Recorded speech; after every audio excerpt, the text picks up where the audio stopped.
Pse janë shqiptarët konservator? A keni dhënë ju atë anën e bukur të liberalizmit? E vetmja gjë që ka ardhur nga liberalizmi në Shqipëri është consumer culture, dating life, hedonizëm. Ne jetojmë në një distopi, domethënë që Shqipëria është telenovel, sepse ne kemi njerëz shumë konservativ që jetojnë një jetë jashtëzakonisht shumë hedoniste që nuk bë kuptim, nuk përputhen me njëra tjetrën. E marrim një shembull idiot, janë tipa që e duan nucen e virgjër, por që gjithë kohës kërkojnë të ngulin sa më shumë të mund. Një individ i tillë nuk e kupton dot hipokrizinë e vet. Çdo lloj Covidi, çdo lloj gripi, çdo lloj AIDS nuk është aq keq sa është kjo. Kur njeriu ka rënë në kurthin që ngushëllon veten e vet, jo ne. Ata të tjerët janë gabimi. Ato janë të këqija, ato janë kurva, ato janë të bredhura. Unë jam i mirë.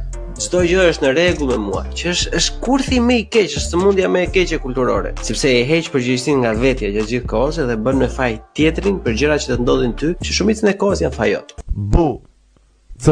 Podcast.